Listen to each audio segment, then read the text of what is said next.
que es hacia donde se encamina el mundo de los negocios en el corto, mediano y largo plazo. De verdad, un gusto poder compartir con ustedes y vamos a empezar hablando un poquito primero sobre el tema de comportamiento del consumidor, que es vital cuando estamos hablando de cómo hacer para incrementar nuestra participación de mercado. Bueno, definitivamente lo primero que tenemos que hacer es entender cómo se está comportando la gente, qué es lo que le gusta y qué es lo que no le gusta a nuestros clientes potenciales y clientes actuales.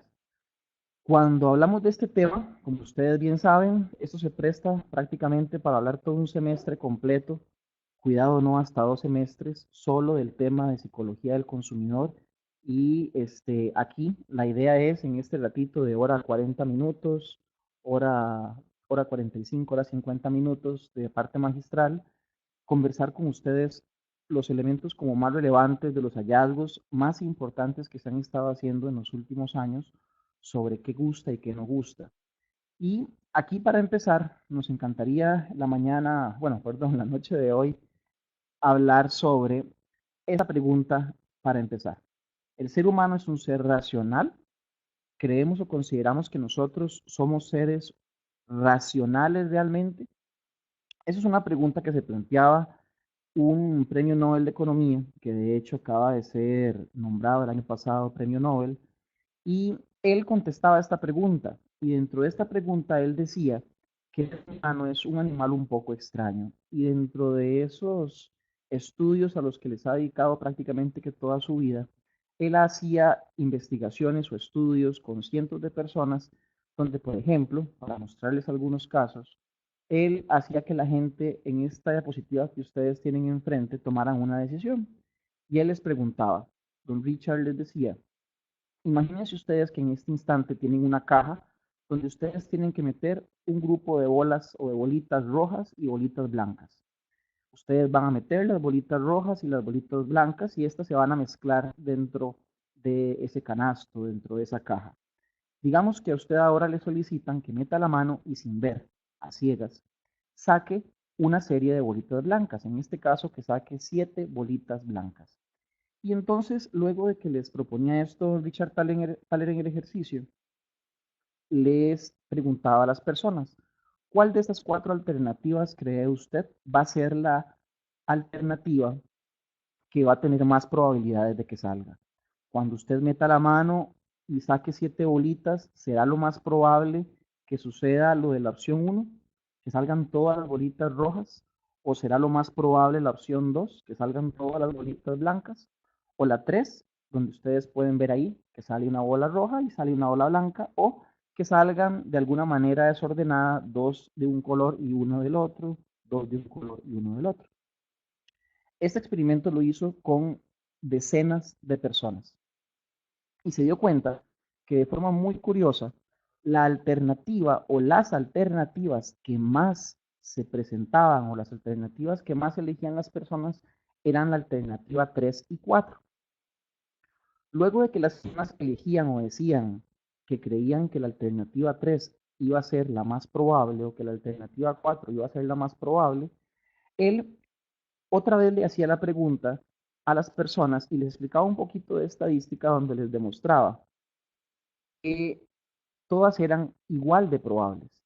Tan probable era que pasara la alternativa 1 como la alternativa 2, como la alternativa 3 o la alternativa 4.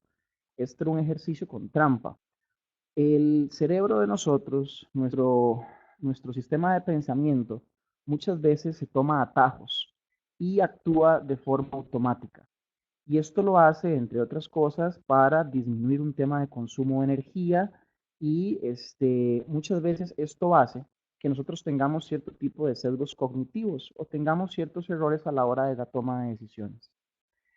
Dentro de estudios que hacía don Richard Thaler, ustedes se preguntarán, bueno, ¿qué tiene que ver esto con el comportamiento del consumidor? Tiene muchísimo que ver, porque la mercadotecnia o lo que es la gestión comercial trata de aprovechar o trata de eh, sacarle algún tipo de ventaja a estos sesgos cognitivos, donde también otros expertos y gurús, me acaba de acordar del premio Nobel también de Economía del 2002, Daniel Kahneman, que también es un psicólogo, dicho sea de paso, curiosamente, en el 2002 creo que él fue el primer, sí, él fue el primer psicólogo en ganar un premio Nobel de Economía. Él decía que el ser humano, en la mayoría de los casos y en la mayoría del tiempo, actúa con un tema de automático, o sea, de hacerlo de la manera más automática posible. Por ejemplo, cuando ustedes entran al baño para bañarse, usted no entra a bañarse pensando en que primero va a tomar el jabón y que después lo va a pasar por un brazo y después por la pierna y después por el brazo 2. Hay cosas que ya hacemos en forma automática y a la hora de comprar productos, esto también se repite. Hay algunos consejos que podemos compartir que se han comprobado ayudan a que las personas tomen una decisión de compra sin pensarlo mucho en forma automática. ¿Bajo qué supuesto? Bueno, bajo el supuesto de que en una gran cantidad de las ocasiones, por no decir que una mayoría de los casos, trabajamos en manera automática o en forma de piloto automático. Me acabo de acordar de otro ejemplo que él decía. Él mencionaba el ejemplo de, por ejemplo, manejar. Las personas al principio, cuando aprenden a manejar, tienen que estar pensando en si meten el acelerador, si meten el clutch, si cambian de marcha. Pero ya cuando un conductor tiene algunos años de experiencia manejando, ya no está pensando cada vez que se monta en el carro si tiene que acelerar, si tiene que meter el clutch o si tiene que cambiar de marcha. Ya hay ciertos movimientos o pasos que se hacen en forma automática y en donde usted y yo estamos teniendo que pensar en la secuencia para poder tomar una decisión. En ventas pasa exactamente lo mismo. Hay ciertos detonantes o ciertos elementos que sabemos ayudarnos a nosotros desde el punto de vista de la oferta a provocar un cambio en el consumo o a estimular en algunas personas o un gran porcentaje de ellas a que se decidan por nuestro producto, por nuestro servicio. Y aquí hay muchísimos ejemplos de los que podemos hablar sobre estas cosas tan curiosas que pasan con el ser humano. Y aquí hay otro ejemplo de los que quería compartirles a ustedes, porque ustedes se preguntarán, bueno, ¿qué tienen que ver ahora servicios sanitarios o un tema de comportamiento de consumidor? Tiene mucho que ver, porque esos son algunos de los estudios que también han hecho estos expertos, donde ellos explican y demuestran que el ser humano es muy irracional a la hora de la toma de decisiones, o que constantemente toman las decisiones que no son las adecuadas o las mejores para él. Y aquí esto es un caso que se hizo muy famoso porque en baños o en servicios públicos de aeropuertos en Europa tenían el problema de que estaban gastando un dineral, un gran, una gran cantidad de dinero en lo que era el mantenimiento y el aseo de los mismos. Y más que nada en el baño de los caballeros o en el servicio de los caballeros. Y entre otras cosas era porque había una cierta cantidad de personas con malos hábitos a la hora de ir al orinal. A alguien se le ocurrió inventarse una postal en forma de mosca, una postal en forma de mosca y ponerla en el centro del orinal para ver si con eso se podía disminuir el problema que se tenía de el mal aseo en los baños de los caballeros. Y resulta que luego de hacer ese ejercicio, se eliminó o se erradicó por completo el problema de los baños públicos en los aeropuertos de Europa. Ustedes se preguntarán, o yo me podría preguntar, ¿será que el hombre necesita que le pongan una mosca de postal de postal en el orinal para que apunte bien cuando va a realizar sus necesidades? Lógicamente, si nos ponemos a pensarlo de una manera racional, no tiene ninguna lógica. Nosotros no ocuparíamos una postal, pero resulta que esa postal sí genera un cambio completo en el comportamiento y en los hábitos de las personas que asistían a esos baños. Y ya luego después se pusieron un poco más creativos y se inventaron el concepto de la imagen de la izquierda, donde ya no era una postal, sino que era una cancha de fútbol o una mini cancha de fútbol, con lo que se dieron cuenta que podían eliminar ese problema de aseo y mantenimiento de baños. Vean otro ejemplo de cómo el ser humano es muy fácil de manipular, si queremos decirlo de esa manera, o es muy fácil de provocar en él algún tipo de comportamiento con algún pequeño estímulo, con algún pequeño elemento, porque el ser humano es muy maleable. Y aquí podemos hablar de otro ejemplo muy fácil. ¿Qué es lo que hace que alguien de repente quiera comprar o esté dispuesto a pagar 3.000 colones o 3.500 colones por un café? El solo hecho de que un vaso tenga una imagen o un icono dentro de él hace que haya personas que estén dispuestas a pagar hasta 4 veces el valor real de un producto. Y aquí dentro de los grandes descubrimientos que se han estado haciendo en los últimos años es que el ser humano no es el típico Homo economicus que nos decían que siempre busca la toma de decisiones para incrementar su beneficio. Y aquí lo que nos vienen a demostrar en los últimos años es que en efecto el ser humano a veces no toma, por no decir que en la mayoría de las ocasiones, las mejores decisiones de una forma racional, sino que lo hace más pensando en la inmediatez o en forma automática sin darse cuenta de las consecuencias o de lo que puede suceder en el tiempo a la hora de adquirir un producto o un servicio. Y aquí es donde viene el porqué a este señor, don Richard Thaler, le dan el Premio Nobel de Economía.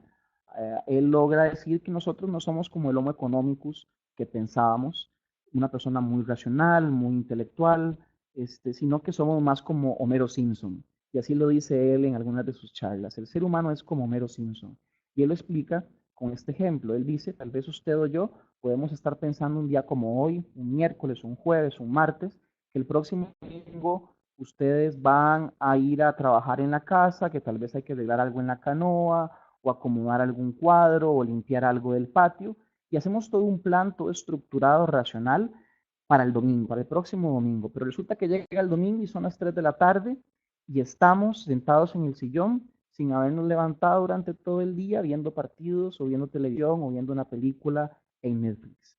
Aquí él lo que nos dice es que el ser humano muchas veces, por no decir que casi siempre, piensa de una manera, habla de otra y se comporta de una tercera. Y tratar de entender al ser humano es un poco complejo, porque no siempre busca la alternativa lógica, sino que a veces se comporta de maneras donde hasta donde por su manera de toma de decisiones o por su forma de tomar decisiones, se genera consecuencias negativas en el corto, mediano o largo plazo. Quiero mostrarles a ustedes un video también de otro comportamiento muy interesante y vean que quiero resaltar, si ustedes se ponen a ver las últimas diapositivas, que cuando hablamos del comportamiento del consumidor, es un poco complejo entender o comprender hacia dónde un grupo de personas puede terminar eligiendo o decidiendo sobre un producto con respecto a otro. Hay cosas que son muy difíciles de interpretar. A veces a mí me preguntan, José David, ¿cómo hacemos para entender qué puede hacer viral un post en Facebook? ¿Cómo hacemos para generar una publicación en una red social que termine teniendo millones y millones de vistas o de likes? Y es una pregunta muy compleja. Hay agencias de publicidad que destinan muchísimas horas, hombre, de personas expertas en publicidad para desarrollar una comunicación que tiene todos los elementos desde un punto de vista de planificación estratégica en temas de comunicación para que se haga viral. Se lanza la campaña y no se hace viral. Pero tal vez alguien hizo una publicación de un gato que se cayó de un sillón en la sala de la casa y una publicación tan sin sentido termina teniendo millones de vistas y hasta termina convirtiéndose en un meme. ¿Cómo predecir eso? Eso es muy complejo, porque el ser humano no es el Homo economicus que nos enseñaron en el pasado. Y aquí quiero mostrarles el primer video. Quiero mostrarles un primer video para que ustedes vean un comportamiento interesante. Aquí nos encontramos con un metro de Europa también, donde las personas que estaban administrando el metro querían que los usuarios del metro, en lugar de utilizar las gradas o las escaleras eléctricas, utilizaran más las gradas para que hicieran ejercicios. Pusieron rótulos diciendo de cuántas calorías las personas podían quemar subiendo las gradas en vez de utilizar las escaleras eléctricas. Pero nadie utilizaba las escaleras eléctricas. Hasta que un día uno de estos expertos en comportamiento del ser humano y en psicología del consumidor se le ocurrió la siguiente idea que quiero que vean en el siguiente video. Vamos a ponerlo por acá.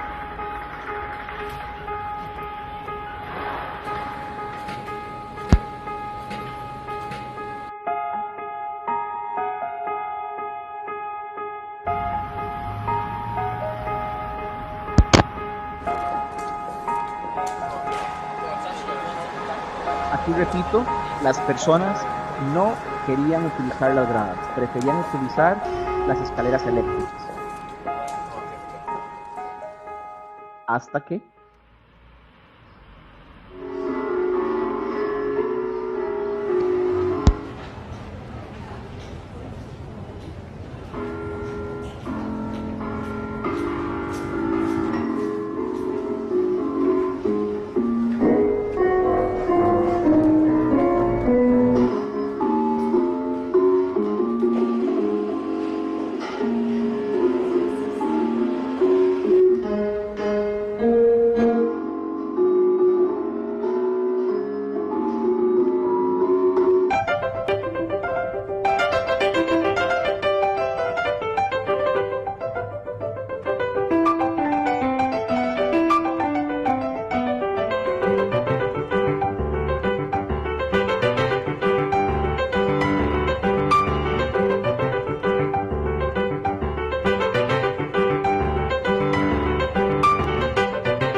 ahora bien, esto fue un experimento que se hizo y que es muy curioso.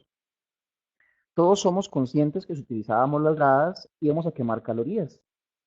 Desde un argumento racional, eso debería haber sido suficiente argumento para que las personas prefirieran utilizar las gradas. Sin embargo, la gente no las utilizaba. Pero de repente, porque las escaleras sonaban como si fuera un piano y que cada grada o cada escalón sonaba como una tecla del piano, fue suficiente para que de repente todas las personas empezaran a utilizar las gradas.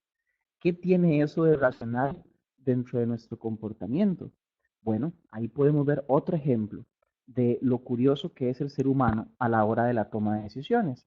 Y esto no es algo nuevo, esto de la economía del comportamiento o de la psicología del consumidor es algo que tiene décadas estudiándose. De hecho, desde hace muchos años, la economía se ha dado cuenta que era insuficiente para comprender por qué la gente hacía lo que hacía y ha tenido que echar mano de psicología para poder comprender un poco mejor, porque todavía no se comprende a ciencia cierta o al 100%, muchas veces por qué la gente hace lo que hace. Este señor, que es el que aparece en la diapositiva, es el que les comentaba hace un rato. Don Richard Thaler gana el premio Nobel por sus experimentos de trabajo de campo, como el de las gradas, o experimentos de laboratorio bajo muy, muy controlados, de tratar de predecir el comportamiento de la gente a la hora de tomar la decisión sobre un producto o sobre un servicio. Y se ha logrado crear una infinidad de elementos, o se ha logrado crear una serie de eh, variables que se sabe que pueden variar o pueden modificar el comportamiento de una persona. De hecho, hay dentro de esa teoría, aquí les traigo en esta diapositiva 3 ejemplos que se han logrado descubrir que pueden utilizarse muy bien para persuadir a alguien o para manipular, si queremos decirlo de alguna manera, o persuadir su comportamiento. Un concepto muy conocido es el de anclaje, donde yo le puedo preguntar a usted si usted es feliz, y si en este instante se lo preguntara, muy probablemente algunos de ustedes me dirían que sí. Pero si antes de yo preguntarle a usted si es feliz, le hago otra pregunta previa, donde por ejemplo le pido que se acuerde de algún momento triste de su vida, una pregunta previa como esa podría generar un cambio en la siguiente pregunta, donde yo le pregunto a usted si usted realmente es plenamente feliz. El hecho de ciertas preguntas previas pueden servirme a mí de anclaje para tratar de condicionar un poco esa respuesta que espero de usted. Y a nivel de comunicación y de persuasión, a nivel de marketing, podemos verlo de la siguiente manera. Les voy a poner un ejemplo súper curioso que se utiliza mucho en el sector turístico. Cuando usted quiere vender un paquete vacacional, cuando usted le quiere vender un paquete de un hotel, un tiempo compartido o una agencia de viajes quiere ofrecerle algún paquete para que vayamos a Punta Cana, a Cancún, no sé. Ellos antes de ofrecerle el paquete, antes de ofrecerle a usted el tour o la vacación en el lugar que sea, le van a pedir a usted el permiso para hacerle algunas preguntas, para conocer un poquito sobre sus hábitos de consumo o sus hábitos de vacacional, o sea, de vacacionar. Y muy probablemente usted como cliente, como consumidor, va a aceptar y va a decir, claro, yo le doy permiso, hágame las preguntas que considere. Y en esas preguntas, las preguntas están muy bien estudiadas y le van a empezar a decir cosas como, dígame una cosa, ¿cuántas horas a la semana trabaja usted normalmente? Y entonces van a hacerle preguntas donde le van a hacer ver que usted trabaja muchísimo, donde van a provocar que usted se esté acordando del mucho tiempo que le dedica al trabajo más que al de la casa. Le van a preguntar, ¿hace cuánto fue la última vez que usted se dio una vacación como usted se lo merece, de por lo menos una semana, 15 días, para tratar de resaltarle a usted y recordarle que desde hace varios años no se escapa 15 días a un lugar paradisiaco? Y luego de que le hacen una serie de preguntas de este tipo a usted en el cuestionario, antes de decirle que le van a vender un paquete vacacional, ellos van generando un anclaje a, a su persona para provocar o generar en usted el sentimiento de que definitivamente usted se merece unas vacaciones ya y que usted no puede seguir postergando algo que usted necesita y que usted se merece porque usted es un gran trabajador que sacrifica muchísimo tiempo de su vida para trabajar más que para convivir y compartir en familia. Esas preguntas previas pueden modificar por completo las ventas de una agencia de viajes o las ventas de un hotel o la colocación de sus paquetes vacacionales. Y el tema del anclaje es uno de los más conocidos. También está el tema de disponibilidad o visibilidad, el tema de percepción selectiva, las señales, que se dice, la teoría de las señales en economía del comportamiento, lo que nos dice es que si yo le voy generando a usted algunas señales previas antes de solicitarle que compre un producto, eso puede provocar en usted un cambio en su toma de decisión. Por ejemplo, si usted va caminando en un centro comercial y de repente empieza a ver muchas imágenes de modelos y de personas que se ven muy bien, se ven muy saludables, fitness, que presentan una muy buena apariencia, y sin darse usted cuenta, usted empieza a ver muchas de estas imágenes para cuando usted llegue a una cierta tienda donde le quieren ofrecer a usted, donde lo que le quieren vender es, eh, no sé, digamos que un producto para hacer ejercicio. Esas imágenes previas pueden haber generado que usted esté más predispuesto a la compra o la no compra del producto. No sé si a ustedes les ha pasado o les ha sucedido, en caso de las mujeres, por ejemplo, cuando están embarazadas, es muy frecuente encontrarse que de repente ellas empiezan a ver muchas personas embarazadas a su alrededor. Y no es que de repente todo el mundo quedó embarazado, es un tema de percepción selectiva. Uno está mucho más abierto a ver eso porque uno lo está viviendo. Me pasó hace unos meses atrás que yo quería comprarme una chaqueta de cuero, quería comprarme un saco de cuero, y de repente yo empecé a ver que todo el mundo a mi alrededor andaba con chaqueta de cuero. Iba a tal mall y había gente con chaqueta de cuero. Iba al cine y había gente con chaqueta de cuero. ¿Qué fue lo que sucedió? De repente todo el mundo había comprado chaquetas de cuero. No, yo estaba mucho más sensible a percibir o a interpretar de mi entorno el concepto, o en este caso el producto de chaquetas de cuero. La visibilidad es importante a la hora de identificar otro sesgo que podemos generar en el comportamiento del consumidor. Por otro lado está el enmarcado, y aquí en el enmarcado los mercadólogos también pueden trabajar bastante. ¿Qué es el enmarcado? Vean el ejemplo que les pongo en la diapositiva. Se han hecho muchos estudios con mayonesas, con leche, con un montón de productos de consumo alimenticio, donde se les pide a las personas que elijan entre el producto A y el producto B. El producto A es 99% libre de grasa. El producto B es un producto que solamente contiene 1% de grasa.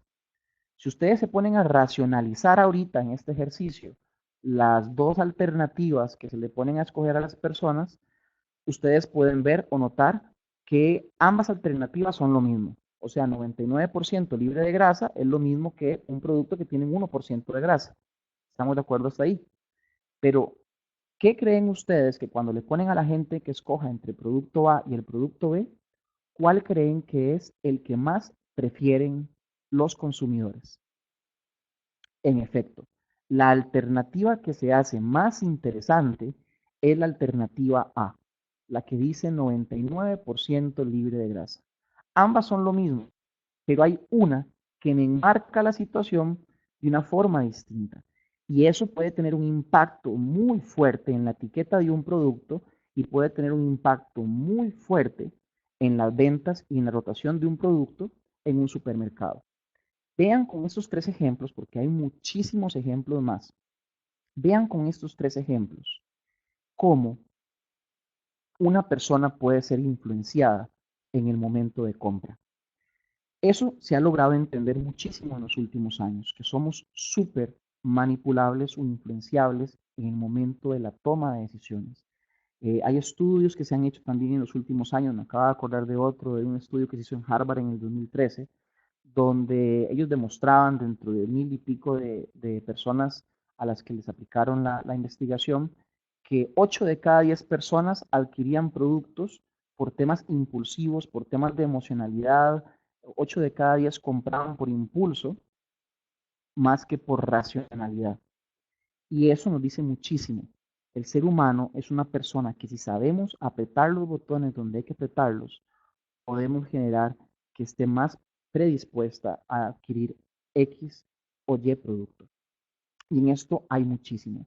Y por aquí, debido a esto, que se ha venido descubriendo bastante o se ha venido comprendiendo mejor en los últimos años todo esto que viene pasando, es que surge el famoso tema del que todo el mundo habla ahora, la famosa moda neuro, llamo yo, donde ahora todo es neuro. Y bueno, el neuromarketing viene como resultado de comprender que sin la ayuda de la psicología y sin la ayuda de otras ciencias relacionadas con el comportamiento humano, como la antropología, semiótica, biología, etcétera, es difícil entender realmente por qué la gente hace lo que hace. Y aquí ha venido otro elemento interesante a botarnos lo que la teoría del comportamiento del consumidor nos enseñaba años atrás. Años atrás, cuando estábamos llevando cursos de mercadeo en las universidades, nos enseñaban a que para lanzar un producto o para cambiar un producto, para cambiar una etiqueta, había que hacer estudios de mercado. Y había que hacer estudios de mercado, ¿cómo? Bueno, entre los elementos tradicionales de un estudio de mercado, que podíamos hacer encuestas, que podíamos hacer entrevistas a profundidad, que podíamos utilizar preguntas abiertas, preguntas cerradas, para ver si la gente nos daba información relevante para cambiar el precio de un producto, cambiar una etiqueta, aumentar o modificar un producto. Pero resultaba que de cada 10 lanzamientos de nuevos productos que venían respaldados con una investigación de mercado, 7 u 8 fracasaban en cuestión de meses. Entonces nos hacíamos la gran pregunta a los que estudiamos el tema de marketing. Si le dedicamos tanto tiempo y recursos a la investigación de mercados para que los mismos clientes nos den una información que aparentemente es importante para hacer una modificación en un producto o crear un nuevo producto, ¿por qué a la hora de lanzar nuevos productos, 7 u 8 de cada 10, más de un 70% de los mismos que vienen respaldados con estudios de mercado, fracasan? Si en el estudio previo se nos decía o las personas nos decían que preferían más ese producto con respecto a otros. Esa es una pregunta que, por ejemplo, se hizo Pepsi durante años. Pepsi hacía estudios de mercado donde demostraba en sus estudios a ciegas que la gente prefería Pepsi que Coca-Cola. Y en los estudios a ciegas donde la gente no sabía qué había en el vaso A y qué había en el vaso B, la gente prefería la Pepsi. Pero en el mercado el comportamiento era que la gente consumía más Coca-Cola que Pepsi.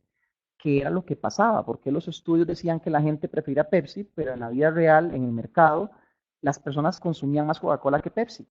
Esas eran preguntas que no se entendían en el pasado. Pero hoy, ya con esta aparición de la tecnología, hemos venido a comprender elementos curiosos. No podemos confiar en lo que la gente dice. No podemos confiar en las respuestas que nos dan en una encuesta. Y de hecho, para muestra un botón, ¿qué pasa en una encuesta electoral antes de unas, valga la redundancia, elecciones presidenciales? Ustedes se han dado cuenta que de repente candidatos que ni existían terminan como presidentes de la República. O ustedes pueden verlo a la inversa. Candidatos que eran muy fuertes en las encuestas previas a las elecciones, de repente ni siquiera llegan al final en las elecciones como los favoritos. ¿Qué es lo que pasa? ¿Por qué la gente dice que va a votar por A, pero el día de las elecciones terminan votando más por B? Bueno, ahí es donde viene el tema que hemos estado conversando en estos ya casi 30 minutos, relacionado con esa irracionalidad y con esa emotividad que nos hace seres humanos a la hora de la toma de decisiones. Y por eso aparece la tecnología y ahora surgen los nuevos laboratorios de neurociencias del consumidor o neurolabs que les llaman, para no preguntarle más a la gente, dejar de hacer investigación de mercados de la manera tradicional y en lugar de preguntarle a la gente, donde sabemos que existe la posibilidad de que la persona no me conteste la verdad porque no quiere entrar en polémica o porque no quieren que sepa qué es lo que piensa o simplemente porque ni ella misma sabe por qué dijo lo que dijo, aparece la tecnología con encefalogramas, con eye tracking, con guantes de respuesta galvánica y con una serie de aparatos que lo que hacen es identificar qué es lo que la gente más observa en un anuncio, qué partes del cerebro son las que más activan ante determinado estímulo en un anuncio de televisión, en un volante, en un anuncio en el periódico o donde aparecen, por ejemplo, esos aparatos que nos miden las pulsaciones, que nos miden la sudoración a la hora de que estamos tocando, viendo o conversando sobre un producto. La nueva tendencia para comprender el comportamiento del consumidor es dejar de hacer la investigación de mercados tradicional y empezar a utilizar un poco más la tecnología en esto que ahora le han llamado el neuromarketing. ¿Cuál es el problema con esto? Hay nada más de momento un problema. El tema es que un laboratorio de neuromarketing es caro. Hace poquito, en la Universidad Nacional para la Maestría de Mercado y Ventas, se compró un equipo para tener un pequeño laboratorio de neuromarketing. Y ese equipo costó cientos de miles de dólares. No es cualquier empresa la que tiene acceso a este tipo de instrumentos. Esta investigación, por supuesto, o este nuevo método de investigación de mercados es un poco más caro que el tradicional, pero aquí les estoy diciendo nada más la parte fea de la historia. ¿Cuál es la parte positiva? Que como todo en la tecnología, conforme pasen los meses, su costo va bajando en el tiempo. Y estas son herramientas, esto que les estoy mostrando acá, como por ejemplo lo que pueden ver aquí a la izquierda con el eye tracking o los encefalogramas, que son estos cascos donde ponen a la gente a observar un anuncio para ver qué está pasando a nivel de actividad cerebral, cada día baja su costo, lo que hace que en los próximos meses o años esto cada vez esté más cerca y más al alcance de una pyme o de una empresa tradicional costarricense. Antes, pensar en que esto pudiera existir en Costa Rica era completamente una locura, era impensable. Estamos hablando de hace 5, 6, 8 años atrás. Pero hoy ya hay laboratorios de neuromarketing en Costa Rica, como este que les acaba de decir de la Universidad Nacional, un equipo que se compró este año. Esto va a seguirse proliferando, eso se va a seguir ampliando con el pasar del tiempo.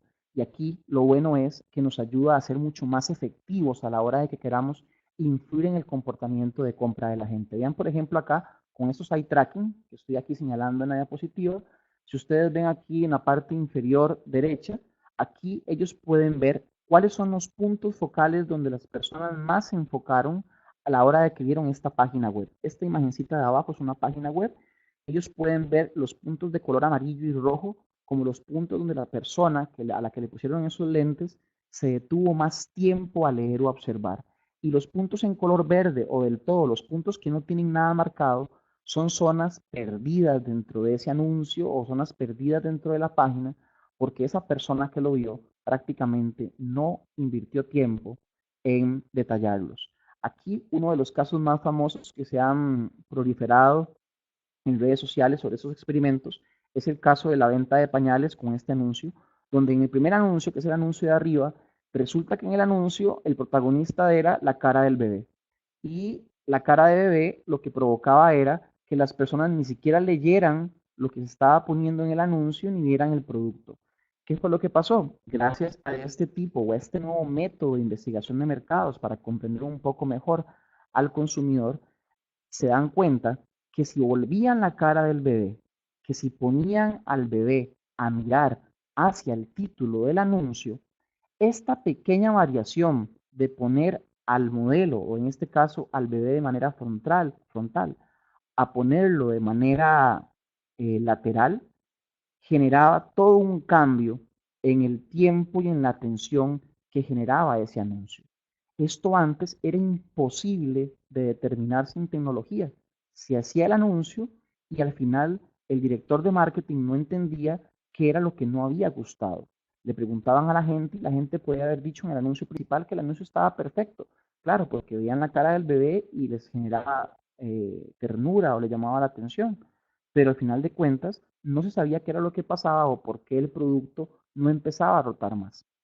Ahora con el surgimiento de estas nuevas herramientas es un poco más fácil comprender qué es lo que gusta y qué es lo que no gusta. Esto puede ser un tema súper amplio.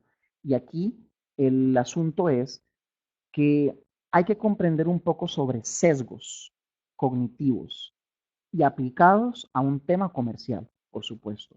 Yo quiero darles aquí una recomendación de un libro que profundiza bastante en estos sesgos cognitivos aplicados a cómo influir en el comportamiento de consumo de las personas.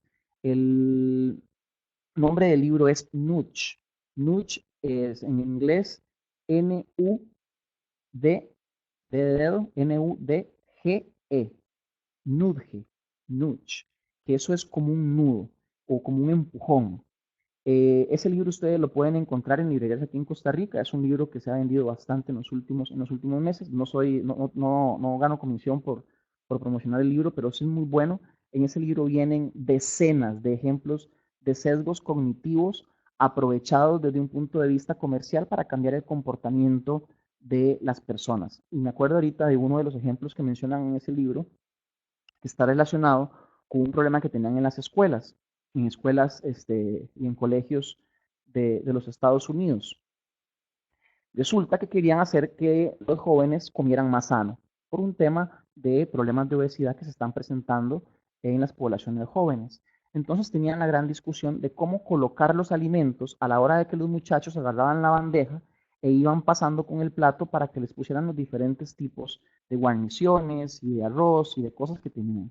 Entonces se dieron cuenta que a la hora de que colocaban de primero en el orden en el que las personas iban en la fila los productos sanos, las personas en efecto, al final, cuando llegaban a los productos que tenían o contenían más grasa, por decirlo de alguna manera, eran productos que los muchachos al final estaban dispuestos a llevar menos o a disminuir la cantidad que antes solicitaban, que si ponían de primero, por ejemplo, las carnes y de último dejaban los vegetales.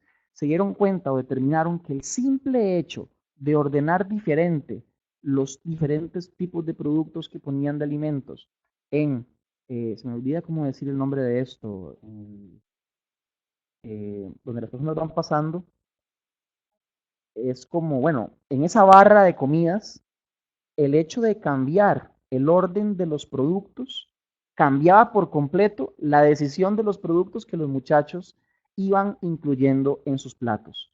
Vean lo manipulables o influenciables que somos. Lógicamente los muchachos no se daban cuenta, pero luego de hacer varios cambios se dieron cuenta cuál era la combinación perfecta de qué alimentos poner de primero y cuáles dejar hasta el puro final para provocar o estimular un consumo en temas de alimentos y bebidas mucho más saludables para evitar problemas alimenticios en los jóvenes.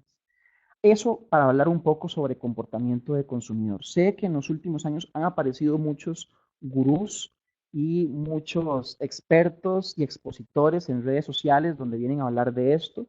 Yo me atrevería a decir que los dos que más les recomiendo para que ustedes vean un poco, estudien un poco si quieren profundizar más. De hecho, no les voy a dar dos nombres, les voy a dar tres nombres. El primero es Richard Thaler, que se los acaba de mencionar. El segundo es Daniel Kahneman, el otro psicólogo muy famoso. Y el tercero es Dan Ariely, que para mí también es una de las eminencias en todo lo que son comportamientos del consumidor a la hora de elegir productos. Dan Ariely es un profesor del MIT, es una persona también muy consolidada, tiene varios videos en YouTube. De cualquiera de los tres, ustedes ponen en YouTube el nombre de ellos, Daniel Kahneman, Richard Thaler o Dan Ariely, y les van a salir bastantes conferencias, charlas, donde exponen algunos de sus experimentos y sus hallazgos de lo que han encontrado sobre ese comportamiento irracional de las personas a la hora de elegir A o B en un producto. Ahora quiero entrar o pasar a una segunda parte de la charla, que es la que está relacionada con las actuales generaciones o las generaciones que en este momento están conviviendo, que tienen diferentes comportamientos y que tienen diferentes hábitos, tanto a nivel de consumo como a la hora de comportarse a nivel profesional y como estilo de vida. Tenemos que entender que cuando hablamos de comportamiento de consumo estamos hablando de seres humanos, estamos hablando realmente de comportamiento humano. Y quiero ponerles este video que habla un poco sobre ese cambio que se está dando de generación, de la generación que dirigió el mundo años atrás y de esta generación que se está incorporando en este momento en el mercado laboral con un pequeño video de un consultor de negocios llamado Carlos Muñoz, mexicano, donde él en este video muy corto trata de explicar qué es lo que está pasando en el mercado en el presente. Escuchemos por un momento este video. Carta a la generación X. Creemos que hay un poco de confusión sobre lo que significa la generación millennial, así que aquí hay una carta para la generación X que puede ayudar. Lo primero y lo más importante que tenemos que decir es perdón. Perdón por no poder estar quietos en una oficina. No entendemos cuál es la diferencia de trabajar en un cubículo desalmado en horario tradicional o en la playa al amanecer. El trabajo puede terminarse a tiempo de las dos maneras, y si no, cualquiera tiene derecho a corrernos. El mundo completo para nosotros es nuestra oficina, nuestro salón de clases, nuestra casa y nuestro parque de diversiones. Perdón por no creer en los jefes y en la autoridad que nos imponen. Para nosotros, el título de líder y autoridad se gana. Nadie te lo puede regalar. Perdón por no seguir con la expectativa de la sociedad de encontrar un trabajo formal en una empresa grande y tomar una hipoteca de una casa en los suburbios. Sin duda, estas pueden ser grandes experiencias, pero lo mismo puede ser arrancar un proyecto con un grupo de amigos, viajar por el mundo y dedicarle tu vida a encontrar las cosas que te mueven profundamente. Puedes llamar estos deseos egoístas o estúpidos, pero vivir una vida arrepintiéndote de no haber vivido esas experiencias también es egoísta y estúpido. Perdón si somos idealistas, pero no vamos a detenernos. La misión de nuestra generación es llevar la discriminación, el racismo y el clasismo a los libros de historia donde pertenece. Perdón si decimos muchas veces que podemos y queremos cambiar al mundo.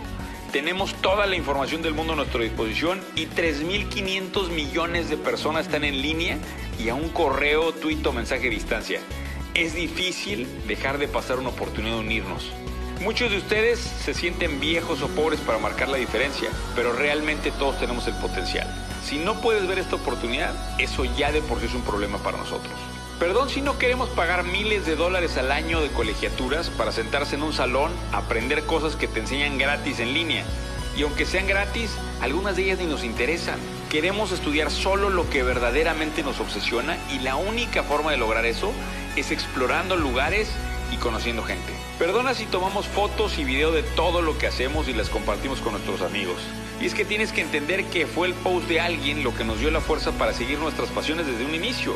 Las redes sociales son como una comunidad masiva que te ayuda a rescatar sueños y a superar miedos. Finalmente, perdón si te hice sentir viejo llamándote de otra generación. La realidad es que la edad no importa. Lo que importa es si entiendes la diferencia entre vivir verdaderamente y solo existir. Ya estamos cansados de que las reglas quieran reducir nuestra vida a una simple existencia. Bienvenidos a la vida de una nueva generación. Saludos, la generación millennial.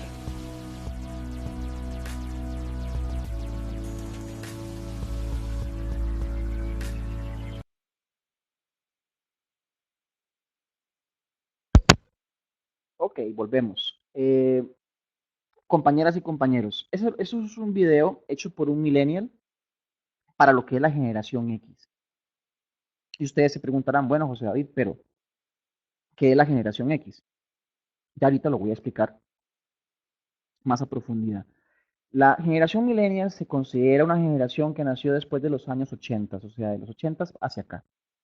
Es una generación que actualmente tiene menos de 34, menos de 35 años de edad. La generación X es la generación previa a esa. Es la generación que podemos estar hablando, supera los 35 años de edad hasta aproximadamente unos 50 años. Ahorita voy a profundizar en el punto. El asunto es que esta generación millennial es una generación que se ha incorporado últimamente, en los últimos 10 años en el mercado laboral y viene con otro chip, viene con otro tipo de comportamiento. Este comportamiento que ustedes ven aquí en la diapositiva es el comportamiento tradicional de la generación X. La generación X es la generación que tal vez estaba en su casa viendo la televisión, escuchando el radio, se daba cuenta de que ocupaba un producto, salía a la tienda y en la tienda, en el lugar, en el punto de venta, en ese instante se le presentaban una serie de alternativas con una serie de materiales POP en el punto de venta para que decidiera en cuál de los productos o cuál de los productos que tenía disponibles elegir y llevarse para la casa, para pasar luego al final a vivir la experiencia en su hogar utilizando el producto. Esta es la típica forma de comprender el comportamiento del consumidor del siglo pasado. Pero ahora resulta que este comportamiento cambió y en este comportamiento se metió de por medio un elemento más que en Google llaman el momento Zero Moment of Truth o con sus siglas Zero Moment of Truth, el ZMOT, traducido al español, momento cero de la verdad. ¿Y cuál es el momento cero de la verdad? Bueno, resulta que esta generación millennial, como ustedes escuchaban en el video de Carlos Muñoz, es una generación completamente digitalizada. Es una generación que ya no puede vivir sin su portátil, sin su teléfono inteligente, sin su famoso buscador de Google. Y ahora, luego de que la persona siente o tiene un estímulo de comprar un producto X, lo segundo que va a hacer antes que cualquier otra cosa es buscar en Internet, por el medio que tenga, información sobre el producto. Si quiere comprarse X tenis, va a buscar primero en Google o va a buscar primero en algunos de los diferentes buscadores o redes sociales comentarios, reviews, recomendaciones sobre ese producto que está buscando. Y luego de que lo busca acá, pasará a ir a la tienda, si es que va en físico, si no es que no lo compró ya por internet, para adquirir el producto y hasta ese momento recibir los beneficios de la experiencia del producto. Ahora bien, este elemento es un elemento que es muy afín, por decirlo de alguna manera, o es muy común para lo que es la generación millennial, una generación que prácticamente creció digitalizada. No es tan típico y tan afín con la generación X, una generación análoga, una generación que no creció con un buscador como Google para hacer trabajos en la universidad, sino que lo que tenía que hacer era ir a la Biblioteca Nacional a pedir un libro y a esperarse una semana para que le dijeran que tenía que volver porque ese libro ya se lo había llevado otra persona. Esos son algunos elementos que hacen una gran diferencia en los comportamientos de estas generaciones. Y cuando hablamos de millennials, tenemos que entender que para efectos del mercado costarricense, hoy por hoy, el 50% de la población económicamente activa en Costa Rica es una generación millennial. Dicho en otras palabras, es una generación con menos de 35 años que tiene muchísima afinidad con lo que son las tecnologías y con lo que es la utilización de diferentes tipos de dispositivo móvil y conexión a Internet. En esta misma diapositiva ustedes pueden ver que la distribución de estos millennials, en cuanto a cómo es que se conectan durante el día, si ustedes ven de estos cuatro tipos de dispositivos o estos cuatro tipos de pantallas, que es la teoría de la comunicación, que nos dice que en el presente vivimos conectados a cuatro pantallas, de las cuatro pantallas que están acá, las dos por las cuales las personas, en este caso millennial, más se conectan es a través del dispositivo móvil, ese aparatito que pareciera que no se nos puede despegar de la mano durante todo el día, y a través de la computadora portátil. Son los dos dispositivos por donde más conexión y donde más conectividad hay en esta población millennial. Pero tratemos de explicar un poco más esto. Las generaciones que actualmente están conviviendo son generaciones que no todas tienen una misma visión del mundo. En este instante tenemos aquí, en esta diapositiva, 7 tipos de generaciones distintas que en este momento están interactuando. Tenemos por un lado personas mayores de los 70 años que se consideran o se les llama, estos son estudios a nivel de sociólogos, a nivel sociográfico. Ustedes pueden encontrar muchísima información sobre cada una de estas categorías únicamente buscando en Google. La generación silenciosa es esta generación que ya tienen más de 70 años de edad. Son ya adultos mayores que tuvieron toda una vida detrás y que ahora prácticamente tienen una vida mucho más tranquila por estas cosas de la naturaleza. Tenemos lo que es la generación de los baby boomers también, que es también parte de esta generación de personas que ya casi todas están pensionadas o se nos están pensionando en estas fechas, en estos años, que también vienen de un momento muy interesante de la humanidad. Recuerden que estas personas nacen, los de los baby boomers, nacen después de la Segunda Guerra Mundial. Estas personas salen, por decirlo de alguna manera, a la luz luego de un momento muy crítico de la historia del siglo pasado. Y por eso es que ustedes van a encontrar acá, en esta generación, como una de las particularidades, que eran ese famoso abuelo y abuela que tenían 8, 9, 10, 11, 12, 14 hijos, y eso era muy normal en aquel entonces. Por eso se llama los baby boomers, porque fue como una explosión de la natalidad que se da en esa década de los 50, por decirlo de alguna manera. Luego viene la generación X. Esta generación X es prácticamente la hija o los hijos de estas dos generaciones previas. Esta generación tiene varias particularidades. Aquí en Costa Rica, algo que a mí me gusta resaltar es que esta es una generación que vivió un poco de la Costa Rica pobre del siglo pasado, donde cuando estaban naciendo los de la generación X, era muy normal encontrarse al 50% de la población costarricense en estado de pobreza. Esta generación en muchos casos vivieron o entendieron lo que era realmente una Costa Rica pobre y luego de mucho trabajo, de ser muy disciplinados en muchos casos, de aprender a trabajar años en una empresa, hoy por hoy son personas que tienen altos puestos. Este grupo generacional de la generación X, valga la redundancia, no es difícil encontrárnoslos como gerentes, como diputados en ciertos puestos de alta relevancia porque tienen bastante experiencia. Esta generación tuvo hijos, lo que hoy podemos conocer como los Xennials. Los Xennials es una categorización relativamente nueva y son esas personas que nacieron a inicios de los 80 o a finales de los 70. De hecho, algunos autores dicen que esta generación no existe, que los Xennials son millennials, pero entonces, ¿por qué hacen una subdivisión en este grupo?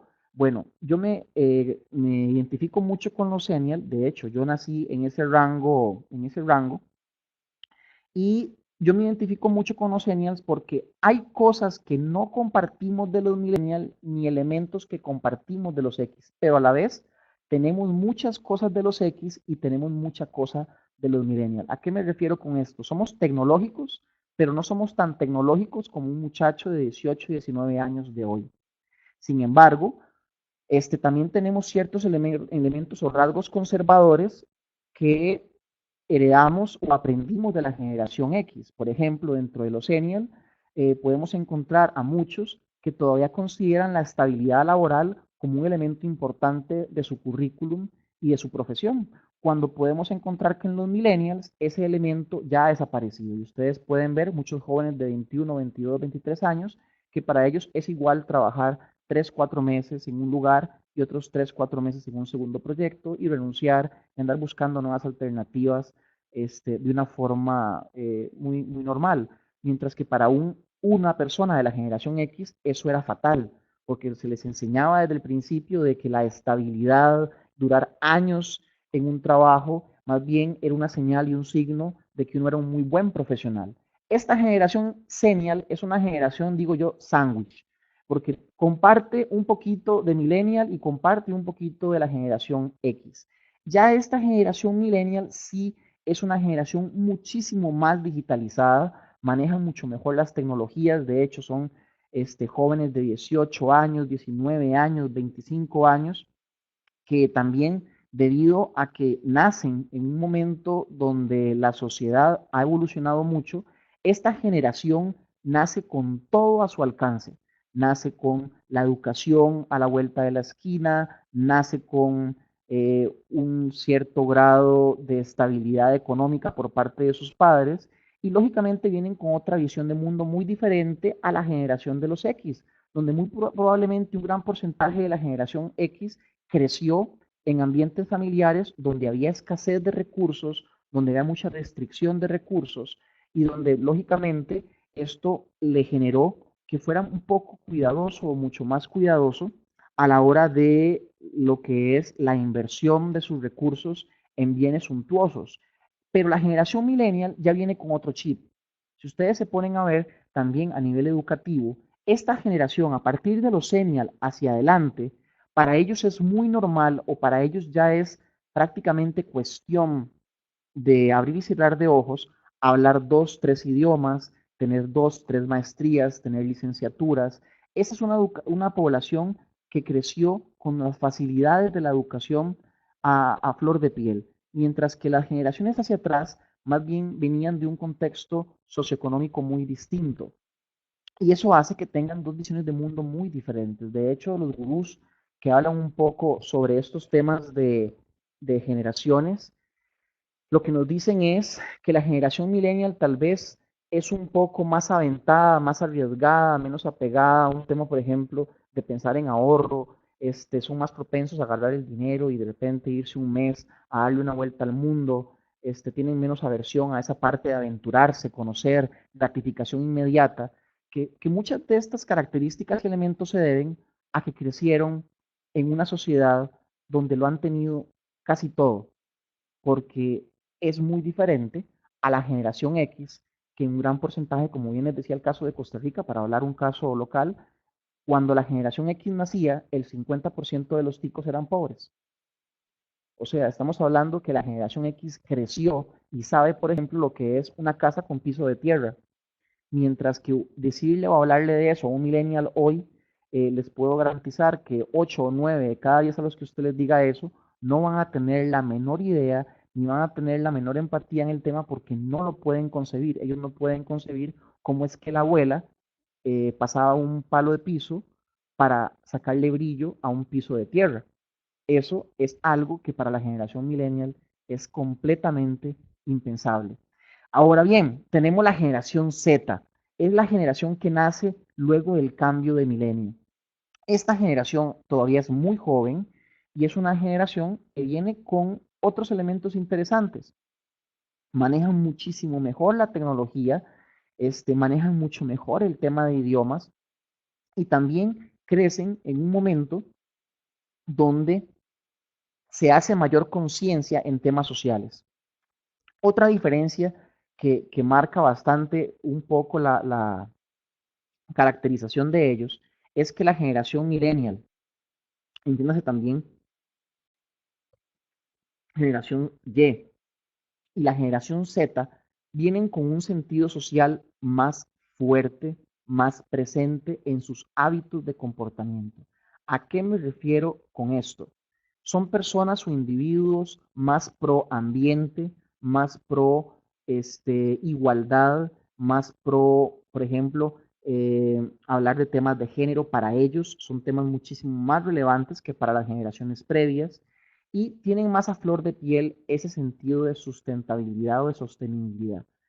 Lógicamente, debido a que esto es un grupo de la población que está en crecimiento, si ustedes se ponen a verlo a nivel comercial, surge a partir del 2000, estamos hablando de los hace 18 años para acá, el nuevo concepto de marketing que es el marketing social. Ese marketing social lo que nos dice, lo que nos recomienda a nivel de organizaciones es que debemos de desarrollar una oferta donde le hagamos ver más o cada vez más al consumidor que somos socialmente responsables. ¿Qué hacemos con el empaque de nuestro producto para que no contamine? ¿Qué hacemos con la compra de los insumos del producto que estamos elaborando para un tema de comercio justo, para no aprovecharnos, por ejemplo, del pequeño productor? Ya el mercadeo social lo que viene a hacer es tratar de adaptarse a estos temas que son mucho más sensibles para la generación millennial y generación Z, donde ellos lo que buscan es un poco salirse del statu quo y generar un poco de conciencia social. Y ahora tenemos en esta década en la que nos encontramos a la nueva generación, que ya le han puesto nombre, que es la generación alfa. Y aquí tenemos todo una incógnita, es como una generación interrogante. Estudios, por ejemplo, de la OIT dicen que muchos de los jóvenes que nacieron luego del 2007, o sea, muchachos o niños que hoy están en la escuela, hoy están estudiando en las escuelas para que cuando ellos se inserten en el mercado laboral dentro de algunos años, cerca del 70% de ellos van a incorporarse en puestos de trabajo que todavía hoy no existen. Me explico diferente. Un gran porcentaje de estos muchachos de la generación alfa hoy está empezando a insertarse en el sistema educativo que hoy no sabe, que hoy no comprende cuáles van a ser los nuevos puestos de trabajo en los que ellos mismos se van a insertar en el futuro. Esto es una generación incógnita porque en efecto la educación de hoy no puede formarlos de la manera más correcta debido a que no tiene la menor idea de los puestos que todavía no se han creado. A nivel de mercado laboral hay una gran interrogante en ese sentido. Vamos a ver qué es lo que pasa en los próximos años. Recuerden que ahorita estamos en un momento, dicen algunos expertos, del ojo del huracán de la cuarta revolución industrial, donde el tema de la inteligencia artificial, donde el tema de las criptomonedas, donde ese tema de la alta conectividad en Internet está cambiando radicalmente todos los esquemas de negocios y los esquemas de comportamiento de consumo de los que hemos sido habituales o sea, que han sido habituales en el pasado. Y aquí entra un poco esto de los medios de comunicación digital. Como les acaba de decir, está el tema de inteligencia artificial y el tema de la comunicación y la conectividad. Dentro de estos nuevos hábitos de consumo, podemos comprender cómo hoy el marketing digital o lo que son los mecanismos de comunicación digital han venido a sustituir los medios de comunicación tradicionales que antes veíamos y que antes disfrutábamos durante horas, como la radio, como la televisión, y eso también viene a cambiar un montón de comportamientos dentro de esta población millennial, senial, generación Z o generación alfa.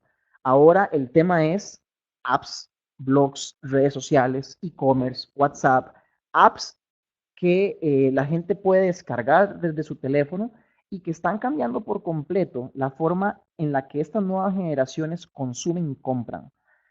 Tal vez para alguien de la generación X haya resistencia en comprar en línea. Por ejemplo, mi padre, mi madre no compran ningún producto en línea. Mi padre y mi madre, por ejemplo, todavía van a un video a la vuelta de la casa para alquilar un DVD para ver una película el fin de semana. Pero su hijo José David lo que hace es que abre la computadora y pone una película de Netflix. Hay comportamientos que han cambiado gracias a estas herramientas y estos mecanismos digitales. Ya no hay, por ejemplo, tanta conexión con una revista en físico. Ahora preferimos suscribirnos a un blog donde nos llegue un correo semanalmente. Ahora estamos mucho más tiempo en redes sociales que hasta en las mismas noticias. De hecho, el gran competidor que viene haciendo que los noticieros tradicionales estén perdiendo audiencia son las redes sociales, porque ahora nos enteramos antes por un post en una red social que antes de esperarnos al mediodía o a las 10 de la noche para ver el noticiero del país, o en el caso del canal X que ustedes van a ver. El tema de e-commerce. Ahora preferimos, hasta por un tema de seguridad, comprar en línea y que me vengan a dejar el producto a casa que salir al mall o salir al centro comercial para evitar el desplazamiento, para evitar las presas. Y eso viene cambiando. Yo le decía hace unas semanas a un grupo con el que estábamos conversando un dato que es súper, súper curioso. Más del 60% del comercio retail, del comercio al detalle en el presente, es comercio a nivel virtual. O sea, hoy se vende más productos en Internet que en las tiendas. Y eso es algo que los empresarios tienen que entender y los emprendedores tienen que entender.